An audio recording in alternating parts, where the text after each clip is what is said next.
You don't have to be a millennial to be socially savvy. We believe anyone can join Generation Social Media, and your journey starts now. This is the Generation Social Media Podcast by Chatterkick. Welcome to the show again, Michelle. Thank you, Beth.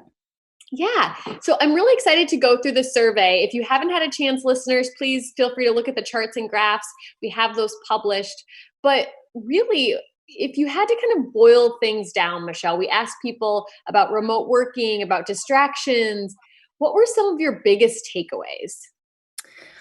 You know, I would say with the biggest takeaways, the biggest takeaway, and it really isn't a surprise as we work with leaders every day, but it's that emotional connection, right? It's being connected with the people we work with. And I think at times we take for granted the water cooler chats, the little, those drive-bys when we're coming in the morning or we're leaving at night, and how we are just naturally wired to, to really thrive, to be social. Everyone obviously at different levels of social, right? But that's something that we need. And the survey itself was shouting that, people felt, a lot of the people felt that they were able to transition and, go, whether they were already remote or to go remote wasn't too big of a deal, right? Technology, not bad. I mean, everyone seemed pretty good on that. But where that biggest disconnect or the biggest struggle is, I don't feel connected to people. And then I'd say the other one is going to be, your second one is really going to be distractions. How do I manage, because I'm not used to being here, and there's, it's again, like we talked about last time, it's that wonderful experiment of, blending personal and professional lives and getting things done and being okay with that flexibility. And what does that look like? Because maybe it was 8 to 5 before, now, maybe it needs to be a little different. Right. And that was something that people were definitely reporting on. So I would say those are the two biggest takeaways that I noticed. What was your thoughts? I thought one of the things was, and again, it wasn't a shock. These are things that make sense because I feel very similar to a lot of them. Mm-hmm. But I think, the distractions, I have young kids at home. My employees have young kids. I see it every single day. And I'm so proud of our team for being able to work through these distractions. But I think what was really interesting to me was that I think distractions come in so many different forms. And I think we need, as leaders, to empathize with everybody and say, like, your distraction isn't necessarily greater than my distraction. Or, some people just can't work if their space is in the basement, or they feel like they haven't got any fresh air, or they haven't moved all day. I think that there's different degrees of that. And I think one of the ways that I've been trying to approach it to myself, because that's the only thing we can really control, right, is just trying to be empathetic and understand that everybody's scenarios are a little bit different. And, one person with young kids is not equal to the same distractions of the person with the same age of kids, in a different environment. And so I think that just trying to be understanding of that is the first step. Yes, I would agree 100%. Going back to those one-on-ones and, having the conversations about how's it going, what's going well, where are you struggling? Let's, talk through it, show compassion, show you care, right? And then show gratitude. Gratitude takes us so far, and it really, it's that foundation of that building trust with our team members and showing that you appreciate them. And, those are those little daily interactions. And unfortunately, if we were in an environment where we were once in a building or, in a situation where we're working with people, some of that gratitude just simply naturally occurred. You're walking by, you pass each other. Oh, thanks for that. Or, hey, I really appreciate this. Or, well, now when we're working remote, we have to purposely connect, right? I have to say, hey, are you available? Or, however we're doing that through whatever instant message system we're using on our computer, setting up the Zoom or calls or whatever. And it takes more work. And the interesting component, because I've been a speaker, presenter on a couple recent, couple groups that they brought me in to present.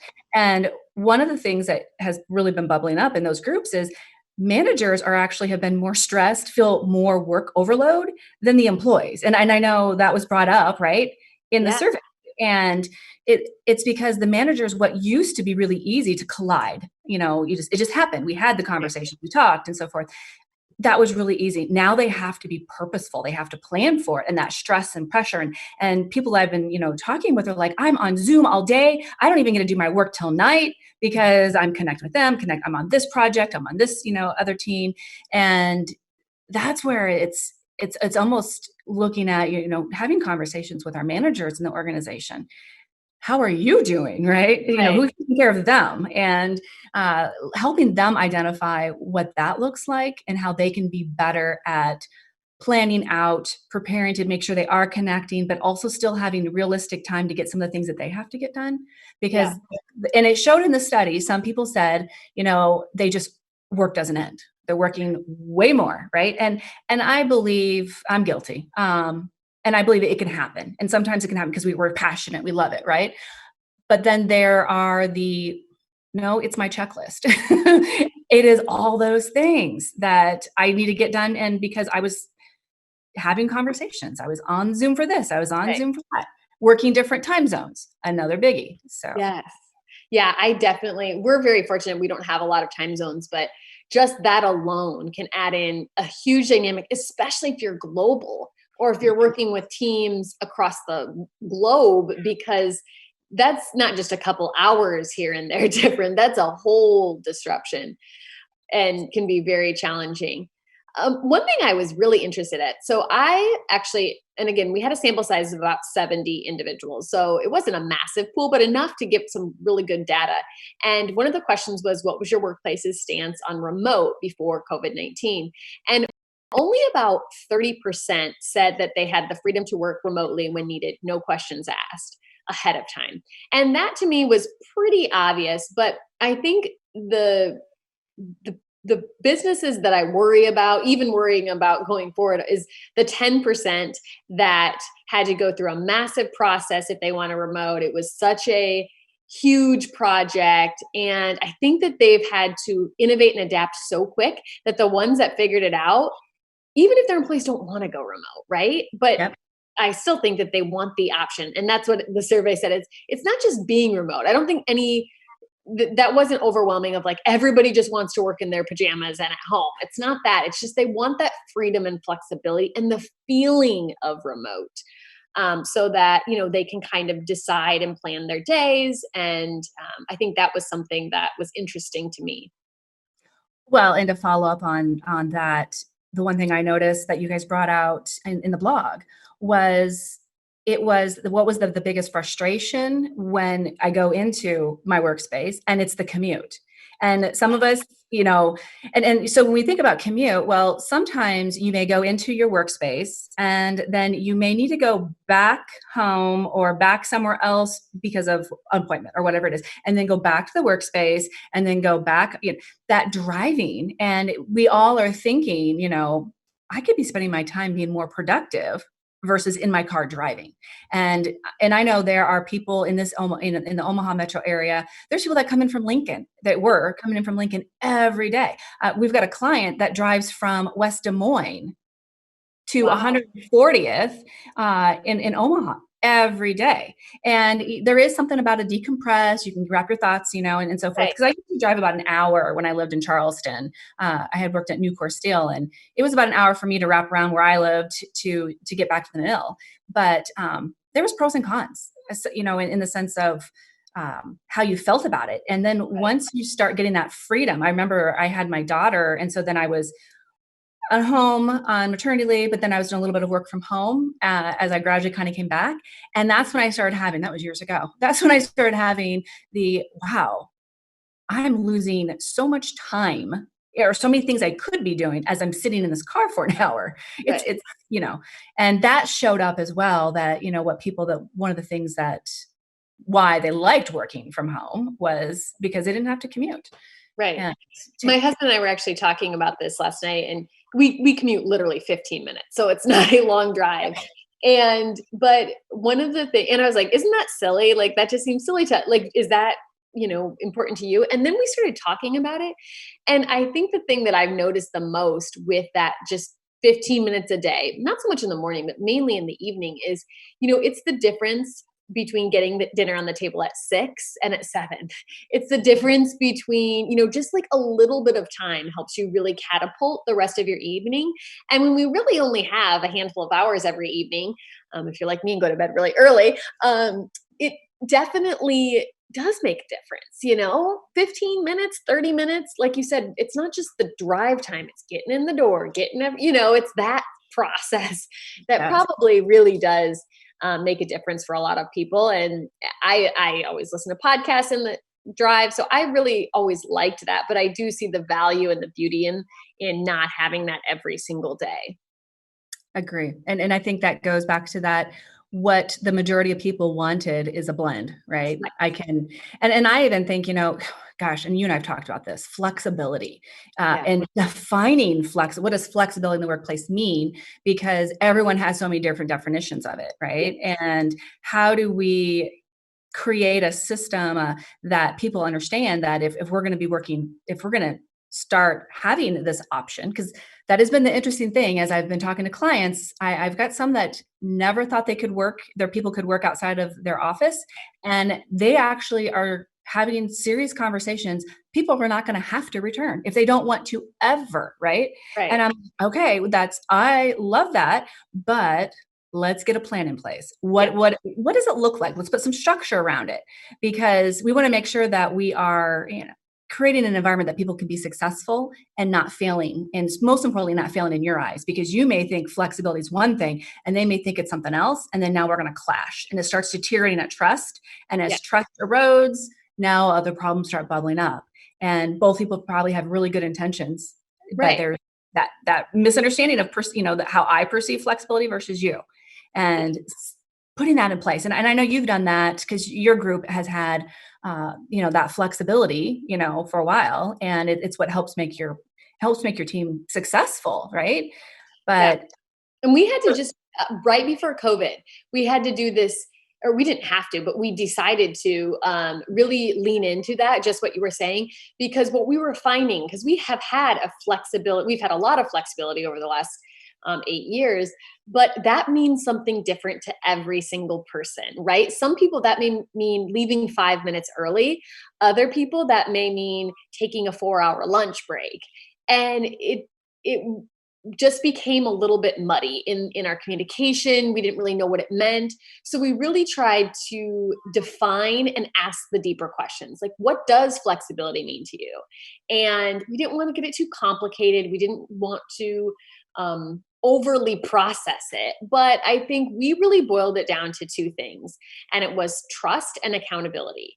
And if we could blend those 2 things and everybody understood what those 2 things meant, then we all were all on the same page. And, if we were having problems, we all agreed that we would directly address it head on. And if I felt like someone wasn't working hard enough or not getting the output I needed, I would tell that person. So it wasn't this story I was telling in my head. And those were just a couple of things that we did that I really do think made a big difference, because half of it's communication.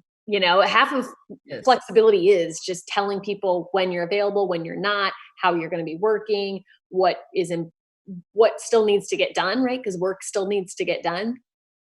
And that happened completely timing wise in a perfect scenario, because it really allowed us to go remote quicker and just figure it out, because we had all the tools and technologies in place, probably faster than others. Yeah. Well, and after going through, having that conversation and setting some of those systems in place, what would you say as the business owner, what would you say was your greatest peace of mind that what was that after, how you felt after working through all that with your team? So to me, I really do believe that people want, when they work their best is when they're the happiest, right? Because they're going to care more about your business and they're going to give more effort if they just feel safe and supported. And I think the first step was, I really do believe that I had a team of high performers and I didn't have anybody that was going to push the barriers. And I think that alone just gave me a peace of mind, because it's like, okay, these people have good intentions. I know that they're just naturally hard workers. So that took away those fears. But I mean, I had others, right? Like what ifs, or all the things that could go wrong, or how would we know if? I think that question came up a lot. But I do think that it has made a difference. Now, we didn't know as an organization that working remote now would look like having family and kids and stress and all of that in the mix. Yeah. That is what has been the hardest for my team, and I'm sure so many other people. Whether you have older kids or younger kids, or your spouse is, trying to do things at the same time, and you have a small apartment and you're both trying to be on webinars. I think there's so many barriers that people are just trying to figure out. But I do think that the world in general has just been more forgiving. And I love that. Like if a kid walks in the back of my video screen, I'm not afraid. I'm not afraid that someone else is going to see that I have children home, And I think that just connection and relatability of just, hey, I'm trying my best, you're trying your best. And, we're not going to fake a professional atmosphere. I think that is a huge change from what I've noticed in many different industries. Yes, I would agree 100%. Different conversations, with people that fear of my kid or my dog or whatever it may be. And people are just becoming more, compassionate Yeah. about everyone's scenario. And then I think that's one of the things to continue to drive forward and really push is our compassion, how we show we care, and those individual conversations. And I think we also need to make sure that our managers, who we're looking at to make sure they take care of our people, right? That we're taking care of them, and that we are, because one of the things that I had just had this discussion about was, it's not just about you taking care of your people, but let's take care of each other, as a team, as a group of leaders in this organization. How good are we at coming together and checking in on each other? Because that's where I've noticed people are dropping the ball, where that's not happening. And so you get a little bit of silos. Yes. And it goes back to, when we were all working together, a lot of times we'd end up going to lunch, or we're in meetings and we're having those little conversations before or on the way to a meeting that provide support to each other as peers and helping us work through some of our challenges or some of those difficult conversations, or how about, how am I going to approach this that we don't have any longer, that the managers don't have. So who's their support? Because that right now they're taking care of the people and the other things. And we can get better at creating some systems, creating some ways that, they can connect, and making sure that they're prioritizing their health, because that emotional stress, when we think about taking care of other people, that is so, it could strain you. I mean, just that emotional piece of it. And looking at, okay, how are we taking care of that audience? Because they need a little love as well. And that's probably one thing I would say that's bubbled up that I've noticed in conversations is they're focused on their people, but it's not cross departments. It's just their team. And And I thought it was interesting that 15% of the barrier people answered, the barriers talked about being lonely. Yes. And I don't think that we think about that all the time. And I mean, other distractions were long days, never stopping working, distractions we've talked about, staying motivated and energized all day, Wi-Fi and other barriers. But I thought that was interesting. 15%, which I felt like was a lot more than I thought, that were just genuinely lonesome. And I can definitely relate. I am a people person. I love to be around people. And and I get energized by that. And so sitting in front of a computer all day is like my nightmare. Luckily we can still have good communication, but that's not where I normally spend my time. I know, like the all day on Zooms. And my husband and I were just talking about this. He's like, because he's in sales, he's out and about, he drives a lot, and he's in front of customers, taking them out and doing everything. And we both are so in front of people, and to be in front of a computer, I mean, it's like, I'll do anything else. Do not make me sit in front of a computer. Right. And, even though we're still meeting that need of that social connection by using Zoom, it's still there. And it's definitely one of those things that we have to we have to look at how are we taking care of people so they can connect. Right. And so they, we don't assume either the individual who maybe you might have defined as, oh, you can split your team into introverts and extroverts. Yes. Your introverts, they want people too. They want, it's a little different than what maybe the extroverts look like, some of those behaviors. And it's important that we're checking in because, again, this isn't just a normal, situation of working from home. There's a lot of other things, that are going on that are creating those stresses that we have no control over. And they are, we have a large group of people that it's just them possibly too. And, Right. or it's them and maybe a younger kid. Well, you can only be a quote unquote teacher, a parent for how many hours? I mean, we all need some adult interaction. I always said I will never stay home because I need adults. Yeah. I need adult interaction. I cannot adult all day with children. Yes.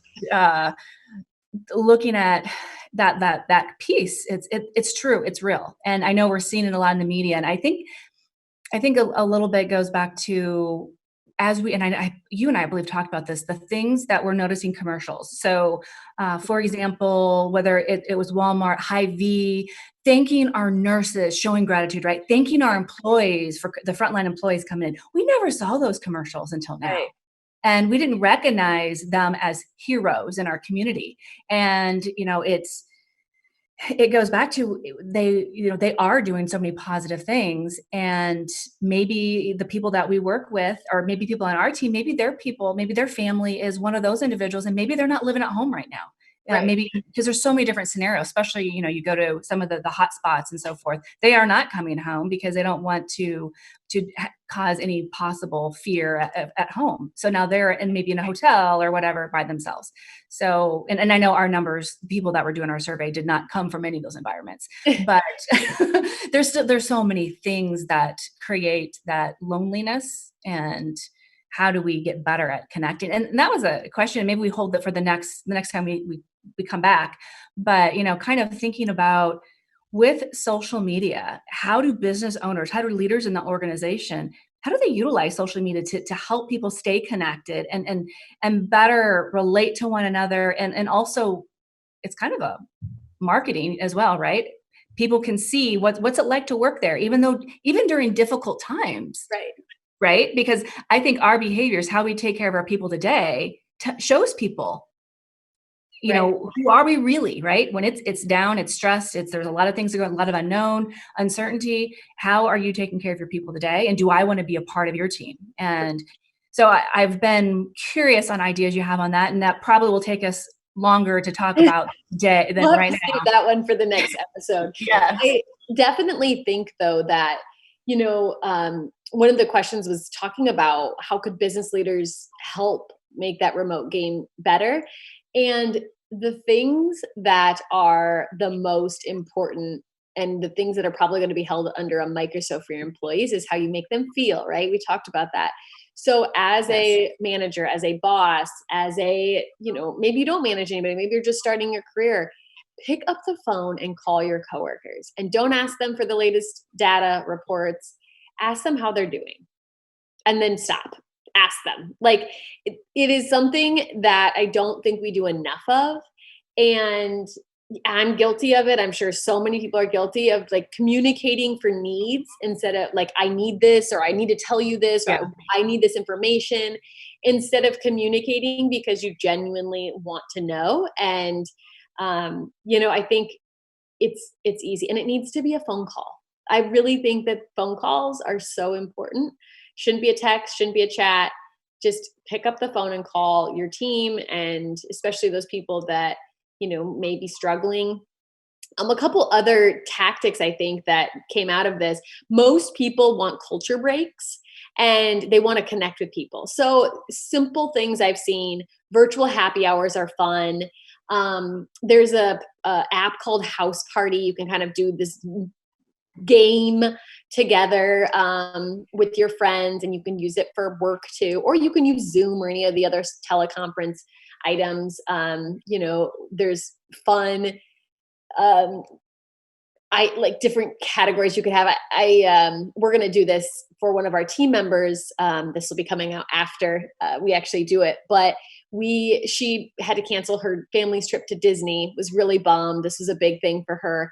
And so on our next call, we're all going to dress up, just top up, of course, as Disney characters. And just for fun, we're going to use what we have here. It's not going to be anything overly produced, but just to show her that we notice. And I'm sure a lot of businesses, we've had employees had to cancel their weddings and their honeymoons and all these major life events that just really, it bums you out a little bit. So taking care and showing a little bit of love and something simple like that could make a big difference. It can 100%. And I think, just looking at the results and that key thing, the whole helping people connect. So, as a leader, a couple things that I think, and I know we've talked about it, but, just to revisit real quick, a couple things for us to really evaluate so people feel part of the team and we're meeting our basic needs of belonging and so forth. Looking at our business and kind of taking a look at why do we exist and how do we do business? How did we do business? Right. How are we doing business today? Right. And what's different and what were the things that made us successful before? And what do we need to do different? So kind of looking at it's your culture, how we get things done together. And because this is so extreme, whether it's some people are still there, some people are not, or they're all away, whatever that may be, identify what is our new culture right now, because we have this, and then there's going to be, who knows how long this will be. And then we've got a new, right? So, and some people are looking at completely changing redesigning their business model for lots of reasons. We also need to design how we get it done, how we get stuff done together. So really looking at the behaviors, and which brings in how do we provide that social support for our team members, that connectivity, whether they're here or there, and then prioritizing, what are the top 3 things and how we get things done, and then creating a group. I know some companies will call it the Center of Excellence group, but where you get a group of individuals that really have a connection with your people, and they start demonstrating and really driving those behaviors, demonstrating them, and then pushing them out. So people start feeling those new behaviors, and we start having some accountability, where we point shout outs in the sense of, hey, I noticed Beth doing this, and that really supports, kind of some of the things that we're doing new. So people can really wrap their head around what does this new look like and how we're going to behave. Let's be intentional about it versus let's just see what happens. Because as we're noticing people are lonely, and we're noticing that people want that connectivity, which is not a surprise at all. But it really stands out more now than it probably ever did. And as a business, we've got to reevaluate that and put a new design in place on how we're going to do business. Right. And I think communication is so critical to that. So the last kind of point I want to touch on is what workplaces will look like going forward. Like we asked people, what do you think your employer will do and what their stance on remote work will be like? And about 50%, 47% said that they're going to lean in. They think their employees will be leaning into it and figure out how to integrate this into their business in a reasonable way, which I think definitely makes sense. But one of the biggest surprises here, 21% said that there had been zero communication, and I'm totally in the dark on if this will change anything. And that is a major red flag. If you have not addressed this as a business owner, even if you don't know, I don't think people are looking to try to always have the information accurate. People know things are changing. And it's all about writing the right copy, using the right words. Write it down if you don't feel like you can do that in a way verbally, but just let people see the transparency that you are going through and understand there's millions of factors as a business owner you're trying to weigh on what the future will look like. And so it's okay not to know, but you need to tell people that I don't know this today, but here is what I know. I know that we're operating remotely. I know I'm considering it. I know that we may consider a portion of the business, but I don't know XYZ. And I think that's really a really important part, because transparency and empathy, we said it before, but the businesses that do it well are going to not have problems with recruitment. They're not going to have problems with productions and efficiencies, and they're going to trample over their competitors. And it was important in the past. Let's not deny that. But I think this has just showed and exposed businesses that maybe were still operating at a high level, but they kind of had that as a mess. Yeah, no, and it is totally exposing the businesses that really didn't focus on it before. Businesses that did focus on the importance of communication have been, I think, adapting and doing pretty good. But the ones that really didn't prioritize it are, you're really seeing the struggles. And one of the key things in that transparency is it's communication. Communicate ahead of time and often. Town hall meetings, get on Zoom, have it recorded. People have access to it. What is the state of our business? And again, it is that, like you said, this is what I know, this is what I don't know. And this is some things we're looking at or we're considering. It's okay that it's gray, that it's, it's not totally certain yet, right? Yeah. Because there's a lot of that going on everywhere. But what do we know, and what are we looking at and what it might look different? And that goes back to that, going back to, let's look at a 30, 60, 90-day plan. This is what we're focusing on, help people prioritize. Because the one thing that, bubbled up a little bit was motivation, and, prioritizing, and you have distractions. Well, if you understand what your most important top 3 things are that you're working on to get accomplished and by when, and how you're communicating and holding yourself accountable, it's easier to have that internal drive and motivation, right? That you're going to get it done. And versus I'm chasing 5 or 6 or 12 different things. I think I should do this. I think I should do that. That starts, when we're unsure, we start kind of going down that path of our brain starts to go into a threat mode, and we start having to feel like we're a little bit of chaos, and it actually makes it worse. And that self-talk, it just ripples effects. So Right. Communication, hands down. How do we get better at it and improve that top down, top of crust, however you want to look at it? Yes. Most definitely. Well, I think those are some really good takeaways. We talked about the connection of your employees, the transparency, the empathy. These are very core topics for a lot of different businesses. So I would highly recommend taking a look at that survey. Hope you listeners found a couple of good tips and ideas here. And if you're looking for more information about the industries that these respondents were in and the level of seniority, there's a lot more information on our blog. We'll link it up, and stay tuned. We're going to do a couple more episodes with Michelle. So thank you everybody for tuning in. And Michelle, thank you so much. It was a great conversation. Thank you. Enjoy the rest of your day.